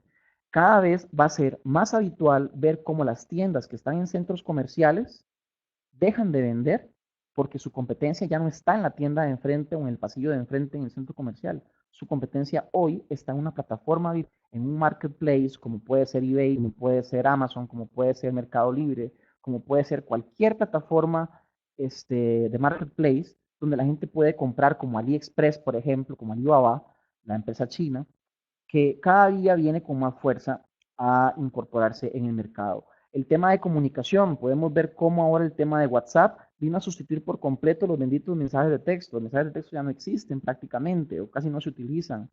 De hecho, interactuamos más con las personas por WhatsApp que por llamadas telefónicas. Eso es un cambio en el comportamiento de las personas. El Waze, por ejemplo, para transportarnos, la comunicación por correos electrónicos. Me da gracia ahora, por ejemplo, en ciertos trabajos que si se va la luz, la gente deja de trabajar. Pareciera como que la gente ya no sabe qué hacer si se va la luz. Cuando en el pasado la generación X o la generación de los baby boomers ni siquiera ocupaban eso para desempeñarse en sus labores. Hoy, sin luz, nosotros no podemos hacer prácticamente que nada. El tema de los videos, el surgimiento de YouTube como una nueva plataforma de conocimiento. Yo digo a veces en forma de broma que YouTube se ha venido a convertir en la mejor universidad del mundo en este momento. Yo puedo aprender hoy más en YouTube que yendo a la universidad. Y aunque no es feo lo que estoy diciendo, es un comportamiento que estas generaciones alfa, que estas generaciones senial, millennial, me faltó la Z y los nativos digitales, lo han comprendido. Y me acabo de acordar de algo súper curioso, y eso es una noticia real.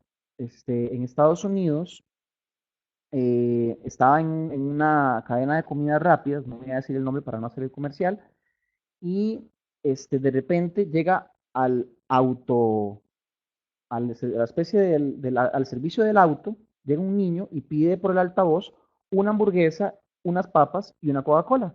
La persona al otro lado, con su headset, le responde que claro que sí, que le va a hacer el pedido, que pase a la siguiente ventanilla para que cancele.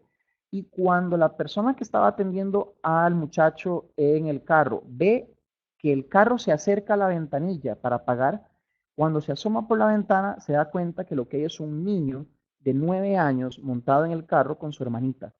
Y en ese instante, eso fue un caso que salió en las noticias y todo, porque al final el muchacho donde ve a un niño manejando el carro, un niño de 10 años, en ese instante el muchacho le dice al supervisor, el supervisor llama por teléfono a la policía, ustedes saben que son en Estados Unidos muy rápidos y eficientes con esos llamados, y en menos de 5 minutos ya habían 4 patrullas de policía bloqueando la salida del carro.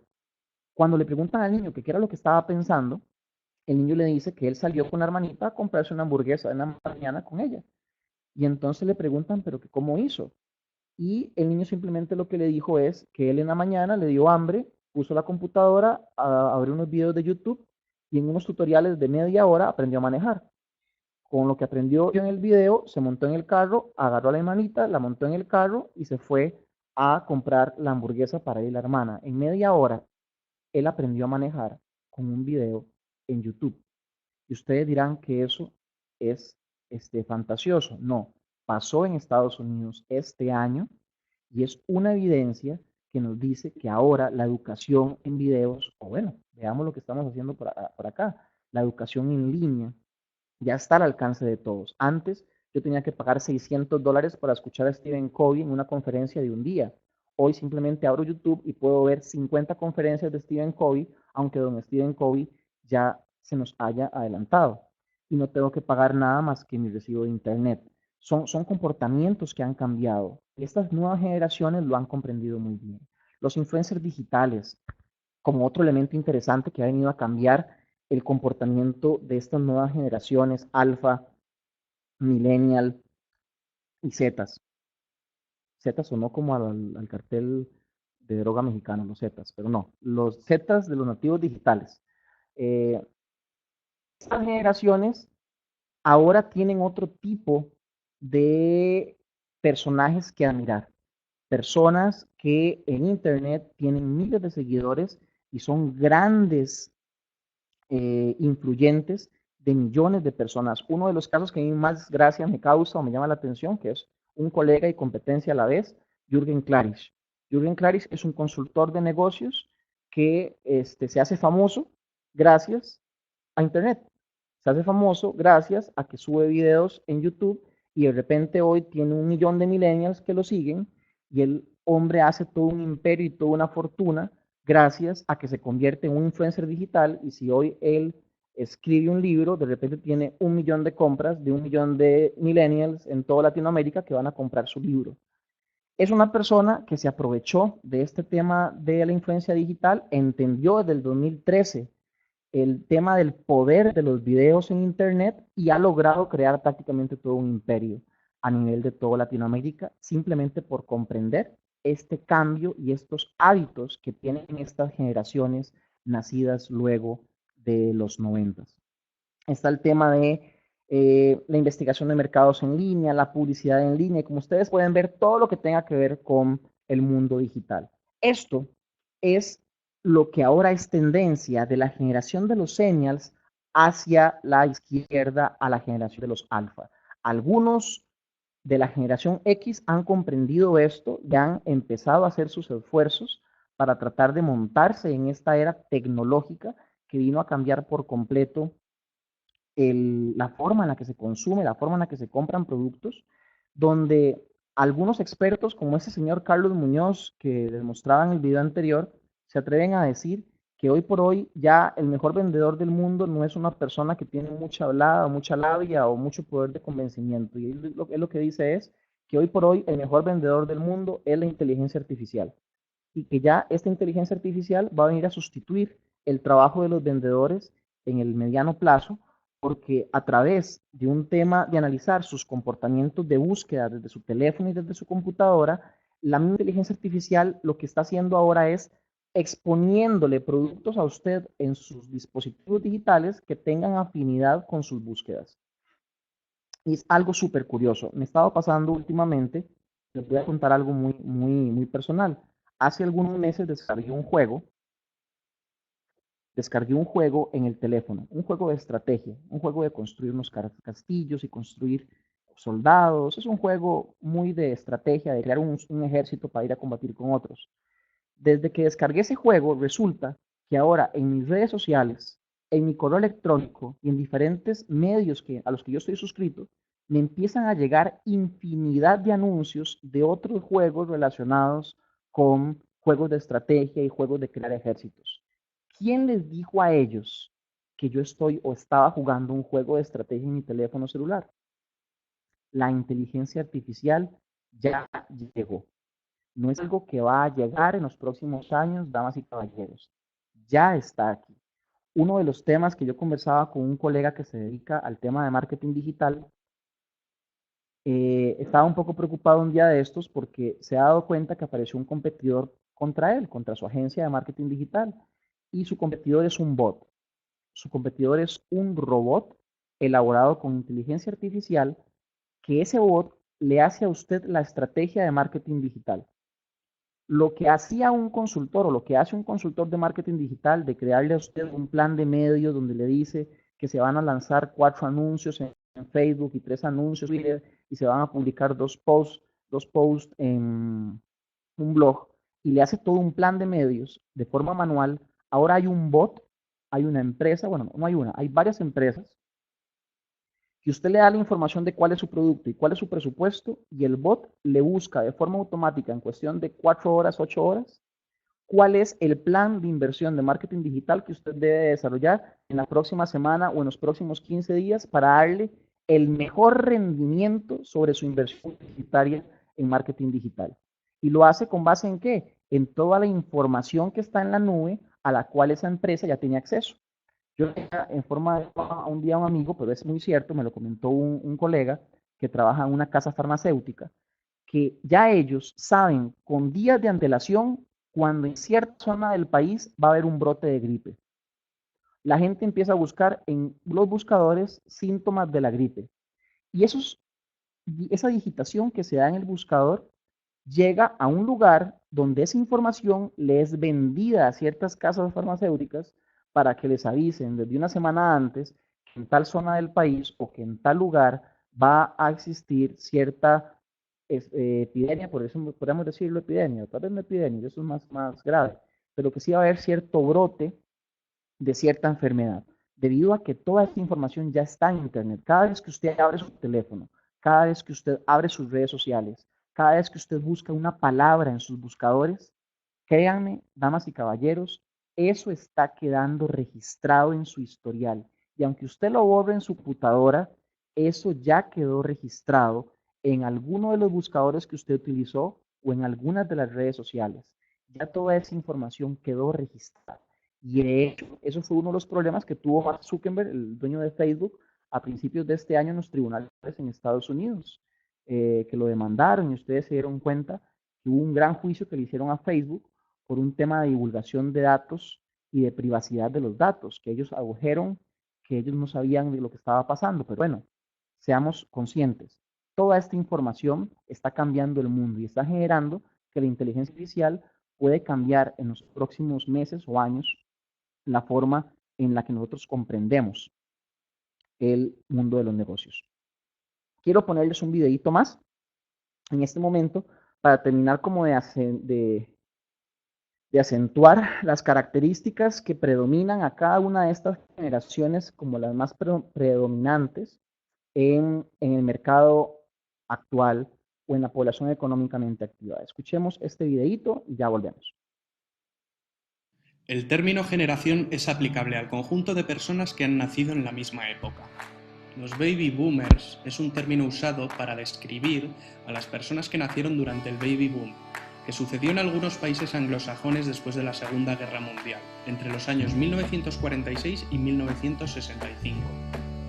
La siguiente generación, nacida tras la generación de los baby boomers, es conocida como generación X. Son los nacidos entre 1965 y 1980. Es la generación que vio caer el muro de Berlín. El término generación X fue acuñado por el famoso fotoperiodista Robert Capa en los años 50, aunque el nombre se hizo popular tras una novela de 1991 lanzada por el escritor Douglas Coupland. A la generación X le sucede la generación Y, también conocida como generación del milenio. Eran los jóvenes de los años posteriores al cambio de milenio. Los millennials. Nacieron entre 1980 y el año 2000, jóvenes que crecieron con el avance de las nuevas tecnologías, con Internet y viendo la MTV. A la generación de los millennials les sucede la generación Z. Son los jóvenes nacidos después del milenio, los jóvenes de ahora. Han crecido en la era de las redes sociales, de los smartphones y las tablets. A cada uno de los miembros de las distintas generaciones les corresponden unos rasgos comunes, pues han vivido los mismos acontecimientos históricos, han crecido viendo las mismas películas, leyendo los mismos libros y escuchando las mismas canciones. Cada generación tiene una manera diferente de vestir, de comunicarse, de expresarse, unos valores diferentes, en definitiva, una manera diferente de ver el mundo.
Ok, con este video estoy segurísimo que queda más claro este concepto de las diferentes generaciones que hoy están conviviendo. Y eso es parte de nuestra realidad, no solamente en Costa Rica, esto es algo que es de tendencia global. Pero veámoslo más a la tica, veámoslo más a lo local. Vean esa pirámide poblacional elaborada por el INEC de la población en Costa Rica. Detengámonos un momento para ver esto. Si ustedes ven, al lado izquierdo tenemos las líneas de color azul, son hombres, y al lado derecho tenemos las líneas de color como rosadito, bueno, digamos que eso es como rosado. Esos son mujeres. El primer triangulito que está acá, este triángulo que ustedes pueden ver acá, es la pirámide poblacional de Costa Rica hace 50, 60 años. Ustedes pueden notar en esta gráfica que donde se encuentra mayor cantidad de población es en los niños, en los jóvenes de 1 año, 10 años, 15 años, 20 años. Y conforme lógicamente avanzamos en edad, en los 60 había una menor proporción relativa de adultos, en este caso mayores de los 65 años. Esto es en los 60. Vean lo que pasa en el 2008. La pirámide poblacional cambió. Ya hay menos niños de menos de 5 años y empezamos a encontrar que se ensanchan las poblaciones en edades de los 20 años. Y estoy hablándoles que esto es de hace 10 años. Y ahora vean la proyección hacia el 2060. Si ustedes se ponen a ver, ya no existe como una especie de pirámide, sino que ya hay una población mucho más, ¿cómo podríamos decirlo? Está como más vertical y ya no se puede ver que se ensanchan ciertas edades o en ciertos grupos poblacionales. ¿Qué significa esto? Dentro de las tendencias de lo que está pasando hoy en el mercado, lo que se dice es que en efecto, estas nuevas generaciones de millennials, senials, generaciones de nativos digitales, ahora tienen un poco más de aversión a lo que es hijos. Ahora tienen menos hijos que papá y mamá, abuelo y abuela. Lógicamente, esto viene con otros cambios en los comportamientos. Por ejemplo, una tendencia muy actual, que yo se la digo a todo el mundo con el que hablo de estos temas, es el tema de la sustitución de los hijos por mascotas. Las nuevas generaciones que se juntan y se casan, nuevas generaciones de millennials, dentro de los hábitos que están incorporando en su estilo de vida de pareja, es el de tener mascotas. Entonces, todos los que están en el mundo de la veterinaria y en el mundo de las mascotas, en este instante están en uno de los mejores momentos, porque las nuevas parejas prefieren comprar un perrito y un gatito que representa mucho menos responsabilidad y costos, bueno, dependiendo del tipo de animal que compremos, ¿verdad? Como parte de sus hábitos de vida y como parte de su estilo de vida. Por otro lado, podemos ver otra particularidad en el mercado. La población se está envejeciendo. La población de Costa Rica y del mundo cada vez va a tener una mayor proporción relativa de adultos de más de 40, 50 años y menor de jóvenes de 10, 15, 20, 25 años.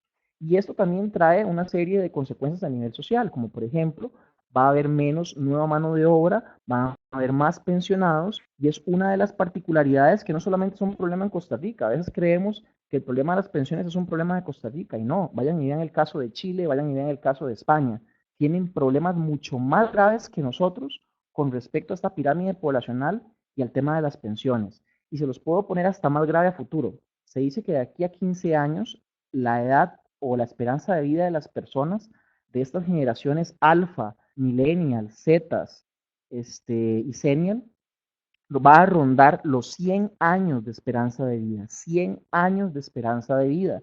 Entonces, imagínense ustedes, todo lo que son negocios o la industria de atención y cuidado al adulto mayor será el gran negocio, será el gran pastel del futuro, porque vamos a tener muchos más adultos mayores y muchísimo más longevos. Y eso es parte de lo que se viene y de lo que tenemos a la vuelta de la esquina. Ahora, más tendencias de los mercados. Aquí vienen algunas que son importantes de que ustedes las puedan leer e identificar desde ya. Curiosamente, se ha dado un incremento en el sobrepeso en las nuevas generaciones alfa y en las nuevas generaciones Z. Es curioso. Hay muchos elementos que pueden explicar esto. El surgimiento de las grandes cantidades de cadenas de comidas rápidas. Ahora el hecho de que la mujer se dé de tú a tú con el hombre en el mercado laboral hace que mamá ya no está en la casa preparando la comida, por lo tanto ahora estos nuevos chicos comen más comida chatarra en la calle en muchos casos. El tema del sedentarismo, como pasamos ahora mucho más tiempo con el teléfono, con la tablet, con la computadora, lógicamente ya no jugamos trompo ni jugamos ¿cómo se llamaba el juego? Donde uno iba brincando el uno, el 2, ni Rayuela, ni Suiza. Entonces, lógicamente, al disminuir el tema de actividades físicas y pasar más conectados jugando Xbox, jugando Nintendo, esto viene a generar problemas de sobrepeso como una nueva tendencia. Entonces, productos que ayuden a disminuir el tema de sobrepeso, podríamos decir que están in como si fuera un tema de moda. El encapsulamiento es otra tendencia que está presente. La sociedad se ha descompuesto un poco, hay mucha violencia, vemos muchas noticias negativas y ahora la gente le da más miedo salir. Entonces surgen tendencias como, por ejemplo, trabajar desde la casa. ¿Por qué? Para que usted se economice un tema de presas, para que se economice salir, que le asalten, que le roben. Y una tendencia que se viene creando es el encapsulamiento. Ya no quiero ir a comprar ni siquiera a la tienda, prefiero comprar por internet y que me vengan a dejar con color de Costa Rica la compra que hice de China. Hay una tendencia a ocultarnos del mundo, meternos en nuestra red social en una especie de burbuja y tratar de vivir desde nuestra burbuja. Otra tendencia que está muy presente. Agitado el nivel de vida, hoy más que nunca estamos cada vez más estresados, vivimos en una cultura de correr, todo tiene que ser para allá, para ayer, gratificación inmediata, queremos resultados inmediatos, quiero verme como el de la televisión, con los cuadritos en el abdomen, pero quiero verme así ya la otra semana, no quiero ir al gimnasio 9 meses, quiero comprar un aparato que me diga que en 3 semanas voy a tener los abdominales del modelo de la televisión. Es un tema del agitado nivel de vida. Entonces, si yo puedo crear productos que me ayuden a resolver más rápidamente algunas de mis problemáticas o preocupaciones, eso está dentro de tendencia. Inclinación por lo natural, por lo orgánico, por lo que no tenga químicos, por lo que sea de la madre tierra, también es parte de la tendencia y ojo, esto mucho más fuerte en la cultura millennial y menor. Inclinación hacia los productos de salud, digamos que tiene mucha relación con lo anterior. Incremento en el costo de la vida, eso es parte de las tendencias a nivel macroeconómicas, cada vez las cosas cuestan un poco más, eso hay que comprenderlo. Ni quiero hablar ahora con el tema de tipo de cambio, que eso sería tema para toda una charla adicional. El consumidor no desea esperar, no tiene tiempo, el consumidor es más exigente, es una tendencia curiosa. El consumidor de hoy no es el consumidor de hace 20 años. Y voy a decir algo feo, pero no quiero que se malinterprete. Démele por favor la interpretación del caso. Es mucho más difícil engañar al consumidor de hoy que al consumidor de hace 20 o 30 años. Había mucha más ingenuidad en el pasado porque había más dificultad para conseguir la información. Hoy yo puedo darme cuenta de esto desde las clases en la universidad. Yo estoy dando una clase frente a un grupo de personas de maestría, por ejemplo, y en el mismo tiempo, en tiempo real que yo estoy haciendo una afirmación en la pizarra, tengo a todos los alumnos con sus teléfonos y sus portátiles corroborando en Google que la afirmación y la estadística que estoy dando es cierta, en tiempo real. Y en tiempo real me están levantando la mano y me están diciendo, profesor, lo que usted acaba de decir es incorrecto porque en este estudio dice otra cosa diferente. El consumidor de hoy, el ser humano de hoy, tiene mucha más información. Por lo tanto, eso requiere que nuestros asesores o las personas que tenemos atendiendo al cliente, las personas que tienen contacto directo con los clientes finales, tienen que manejar mucha más información y tienen que estar mucho más preparados porque el consumidor de hoy no compra 10 con hueco tan fácilmente. Y es parte de estas tendencias. Por lo tanto, es un consumidor mucho más quejoso en el buen sentido, lógicamente es mucho más exigente porque sabe que tiene ahora el poder de su lado. Antes él tenía que elegir entre 4 o 5 pares de medias distintas hace 30, 40 años. Hoy tiene miles de marcas de medias distintas para elegir. Si usted no me satisface, complace y responde rápidamente, tengo 50 alternativas al alcance de un botón desde mi teléfono para sustituirle a usted. Y lógicamente eso hace que tengamos un consumidor cada vez un poquito más difícil, que viene relacionado con este punto que sigue. Ahora tienen el poder desde su computadora, desde su tablet o desde su teléfono. Hay una globalización de los mercados, eso es un hecho. La globalización que antes se estudiaba en los libros ya llegó, ya vivimos en un mundo y en una economía completamente globalizada, donde ya podemos estar comprando productos en tiempo real en otros países. Hay un intercambio electrónico de datos en tiempo real abismal. De hecho, ahora conversaba con una compañera. Estos últimos 3 puntos que puse en negrita son el tema. La tecnología vino y las carreras tecnológicas son el futuro. Si no manejamos temas de programación, manejo de minería de datos, robótica, toda esta parte de e-commerce, la parte de webmaster, la parte de programación, estamos quedando en el siglo pasado, porque el mundo de hoy se encamina y se dirige hacia todo lo digital. De hecho, vean el tema de las criptomonedas y el tema del blockchain.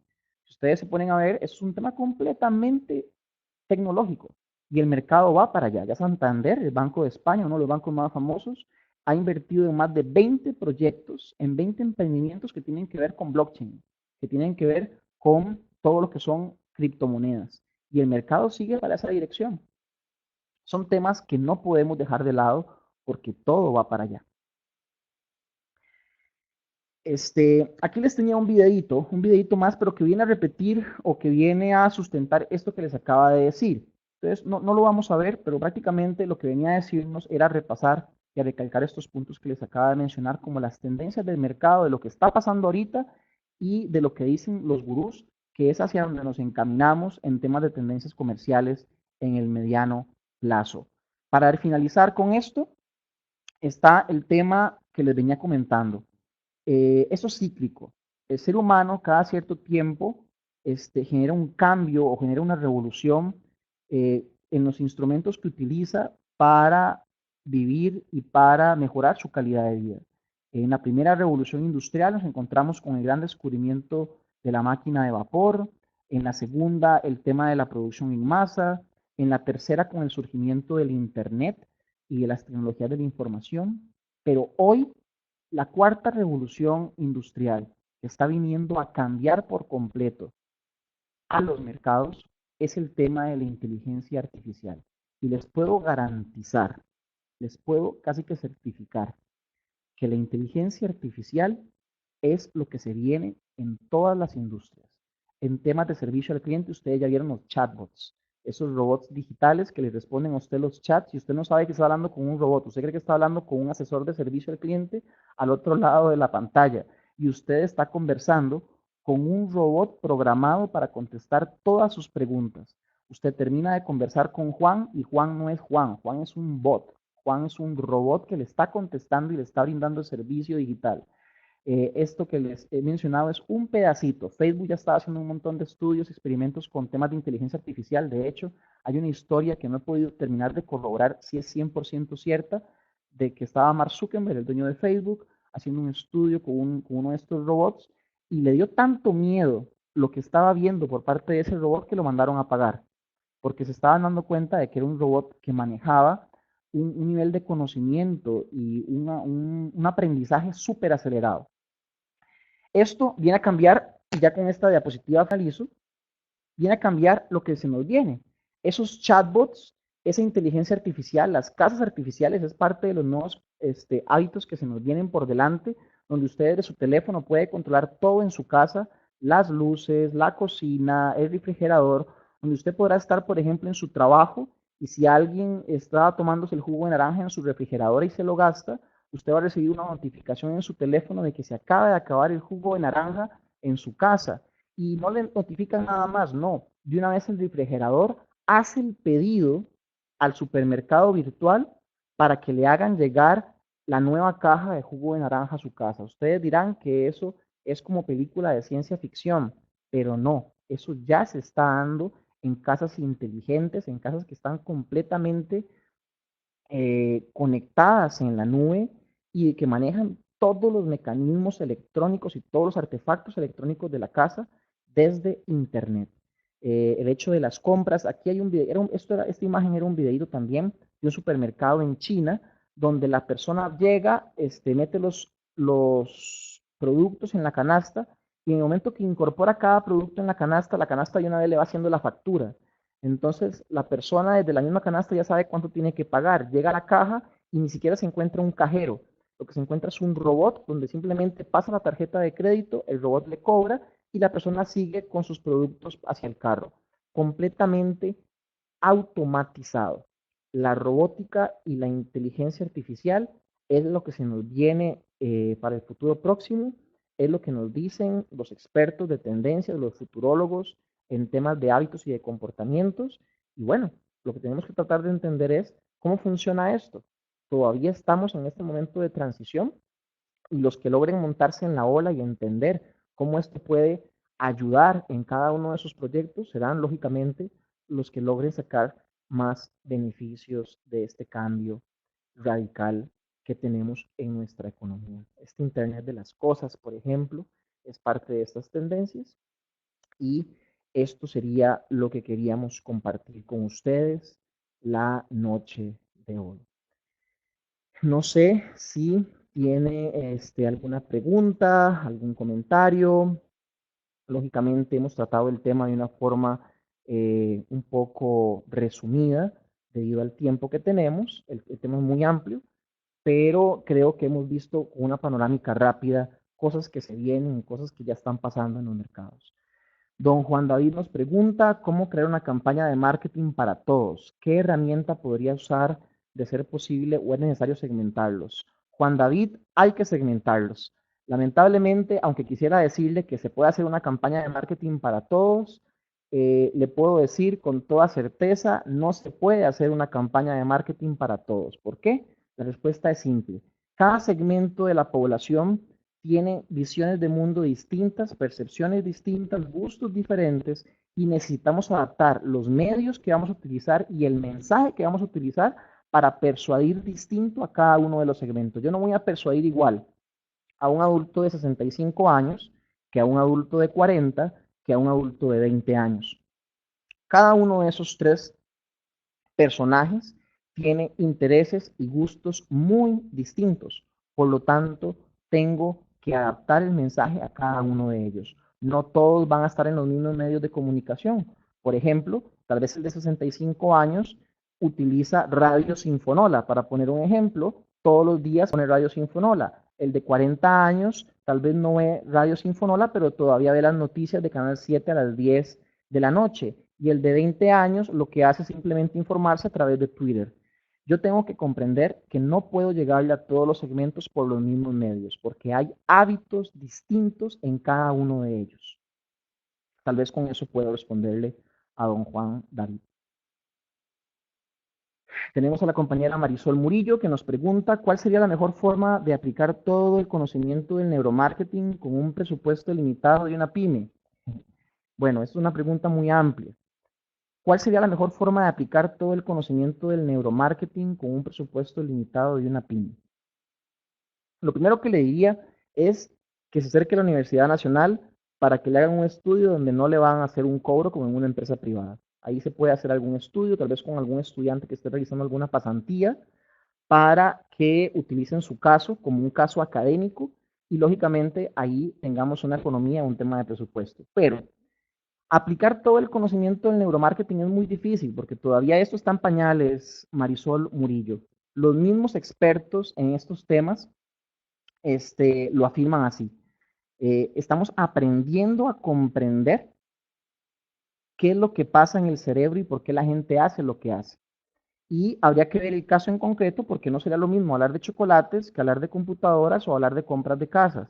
Hay que ver el producto, ver cómo podemos seleccionar un mercado meta que sea acorde con su producto y ver qué tipo de pruebas podrían servir más. Por ejemplo, si usted lo que quiere hacer es algo muy visual, tal vez podríamos utilizar los eye tracking o podríamos utilizar los encefalogramas para a través de anuncios en un volante o un afiche ver qué es lo que más le gusta.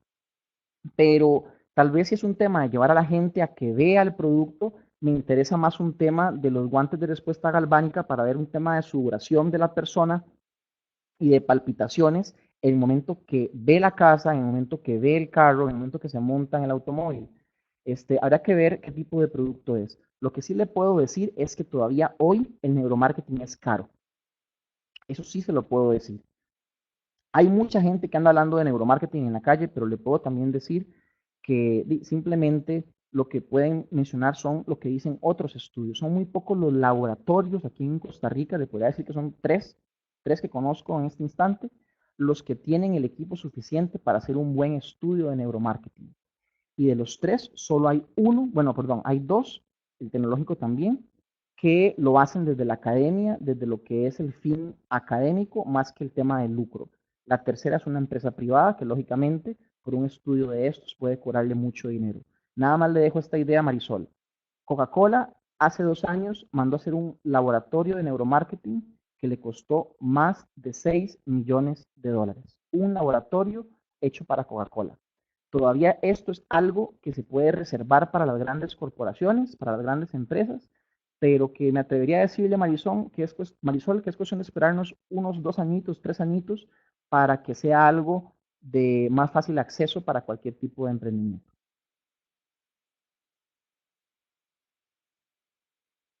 Ana Solera nos pregunta si no se cuenta con el presupuesto para hacer estudios de mercado utilizando tecnología de punta y la encuesta tradicional es una de las herramientas más accesibles.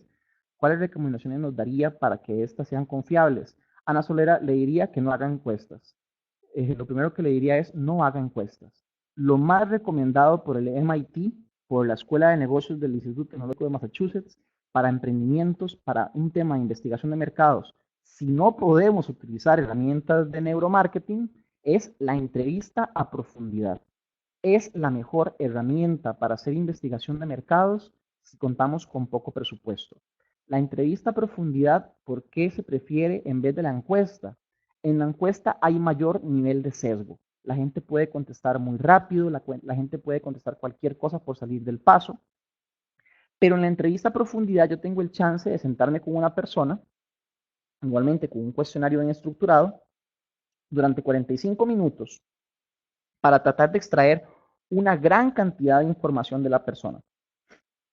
Aquí el secreto es que la persona que ya tenemos destinada para que haga el estudio de mercado, que la persona que ya tenemos destinada para que haga la entrevista, sepa que vamos a pedirle unos 40, 45 minutos para hacerle una serie y una cantidad de preguntas abiertas y cerradas, donde usted trate de extraer y exprimir la mayor cantidad de información de ella. ¿Cuál es el problema con la entrevista a profundidad? El problema es que es lenta, y estamos completamente de acuerdo en eso. Mientras que una encuesta yo puedo aplicársela a 30 personas, como por ejemplo la encuesta que vamos a hacer ahorita al final del curso, mientras que ustedes pueden llenar los 40, los 50, pueden llenar la encuesta en cuestión de 5 minutos, yo para poder hacer una entrevista a profundidad con ustedes 40, voy a ocupar por lo menos unas 40 horas. Ese es el problema de la entrevista a profundidad, que en su aplicación o en su implementación somos mucho más lentos, pero se obtiene información mucho más relevante que en una encuesta. Entonces mi recomendación sería, Ana, y no solamente lo dice José David, lo dice el MIT, el MIT, entrevistas a profundidad. Tal vez tenemos una pregunta más. Y la compañera Vera Mora nos pregunta, en el caso de una pyme que ofrece productos naturales y orgánicos, perfecto, está en tendencia, ¿cuál es la mejor manera de ofrecerlos? Aprovechando la plataforma tecnológica de Internet y, por supuesto, respetando la tendencia del encapsulado, no salir de casa y de realizar las compras online. Bueno, es que usted me está hablando de una combinación de dos tendencias. Por supuesto que le tengo que decir que sí. Usted me está hablando de un producto orgánico y para venderlo en línea. ¿Qué le puedo decir que no a eso? Usted está hablándome de dos elementos que les acaba de mencionar, que es parte de las tendencias de consumo de las nuevas generaciones, compras en línea y productos orgánicos. ¿Cuál será la mejor forma de ofrecerlos? Hay que resaltar el tema de orgánico, definitivamente, y hay que explotar bastante el tema de plataformas que sean muy conectivas con poblaciones jóvenes. Ocupo hacer que la plataforma sea muy conectiva con poblaciones de menos de 30 años. Vamos a depender muchísimo de los artes, de los anuncios que se vayan a publicar, pero siempre buscando un tema de pensar en qué puedo decirle a un joven de menos de 30 años, pensando en que es una población muy joven y que en el tema de orgánico, más que un tema de salud, lo que hay que resaltar es el tema de los químicos, o sea, de que no contiene químicos, de que no estamos destrozando el planeta, porque también es un sentimiento muy arraigado de estas nuevas generaciones. Ofrézcame algo que no mate el planeta, que no mate la madre naturaleza, y lógicamente voy a estar muy, muy interesado en eso. Tal vez resaltar ese punto bastante, pero los dos elementos que usted me está diciendo, definitivamente hay que implementarlos dentro de la estrategia. Vender en Internet, sí, y el tema de resaltar más el tema de que son productos completamente orgánicos. Ahora, yo también pensando ahorita, así como en voz alta, el tema de productos orgánicos, usted podría manejar dos canales simultáneamente. Para llegarle a la población joven, usted podría vender un producto en línea y en físico, con otro envase, con otra presentación, usted podría vender los mismos productos orgánicos, tal vez con otro nombre, con otra marca, para la población de generación X, baby boomer, que ellos tienen que hacerlo por cuidar su salud y tal vez hasta por recomendaciones médicas. Entonces, en uno es más por un tema de cuidar el ambiente, resaltando más el tema ambiental. Y en la otra población, con el segundo canal, es más resaltando un tema de la salud para que llegue una vejez digna, sana, alegre y sin tanto padecimiento. Tal vez esas ideas puedo dárselas o dejárselas por ahí, compañera Vera.